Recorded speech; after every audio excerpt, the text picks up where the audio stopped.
दिल्ली के जंतर मंतर में हुआ एक प्रोटेस्ट अब नेशनल डिस्कशन का एक टॉपिक बन गया है। एक तरफ स्टूडेंट और यूथ ग्रुप्स हैं जो एजुकेशन मिनिस्टर धर्मेंद्र प्रधान के रेजिग्नेशन की डिमांड कर रहे हैं, और दूसरी तरफ लोग पूछ रहे हैं कि क्या ये सिर्फ एजुकेशन रिफॉर्म्स की लड़ाई है या इस मूवमेंट के साथ अलग अलग पॉलिटिकल ग्रुप्स भी जुड़ गए हैं। इस प्रोटेस्ट को लीड किया अभिजीत दिवके और कॉकरोच जनता पार्टी यानी सीजेपी ने। सीजेपी का आरोप है कि exam irregularities, paper leaks, recruitment controversies और इवैल्यूएशन इश्यूज ने लाखों स्टूडेंट्स और जॉब एस्पिरेंट्स का फ्यूचर इफेक्ट किया। इसी वजह से प्रोटेस्टर्स ने union education minister Dharmendra Pradhan के रेजिग्नेशन की बात की। जंतर मंतर पर स्टूडेंट्स, यंग प्रोफेशनल्स और सीजेपी सपोर्टर्स की बड़ी गैदरिंग देखने को मिली। प्रोटेस्ट को पीसफुल रखा गया और अकाउंटेबिलिटी की डिमांड पर फोकस किया गया। इस प्रोटेस्ट में सबसे बड़ी हाइलाइट्स में से एक थी एजुकेशन रिफॉर्मर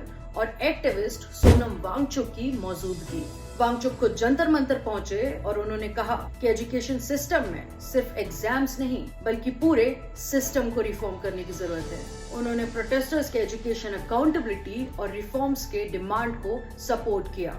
सोशल मीडिया पर कई डिस्कशंस चल रहे हैं कि प्रोटेस्ट में अलग अलग स्टूडेंट ऑर्गेनाइजेशंस और आइडियोलॉजिकल बैकग्राउंड्स के लोग भी नजर आए। कुछ कमेंटेटर्स ने AISA, SFI और कुछ अलग लेफ्ट ओरिएंटेड स्टूडेंट ग्रुप्स के पार्टिसिपेशन की भी बात की। साथ ही क्रिटिक्स ने प्रोटेस्ट से जुड़े कुछ इंडिविजुअल्स और एक्टिविस्ट के पुराने पॉलिटिकल पोजीशंस और कैंपेन्स पर भी सवाल उठाए। लेकिन एक इम्पोर्टेंट बात याद रखनी चाहिए कि किसी प्रोटेस्ट में अलग अलग बैकग्राउंड्स के लोगों का मौजूद होना और पूरे मूवमेंट को उन ग्रुप्स के कंट्रोल में होना दोनों अलग चीजें हैं। इस बात को फैक्ट्स और एविडेंस के बेसिस पर ही जज किया जाना चाहिए। सपोर्टर्स कहते हैं कि स्टूडेंट और यूथ के फ्यूचर की लड़ाई है। क्रिटिक्स कहते हैं कि पॉलिटिकल ग्रुप्स इस मूवमेंट को इन्फ्लुएंस करने की कोशिश कर रहे हैं। आप क्या सोचते हैं? क्या ये एजुकेशन अकाउंटेबिलिटी के लिए जरूरी प्रोटेस्ट था या स्टूडेंट इश्यूज को पॉलिटिकल बैटलफील्ड बना दिया गया है?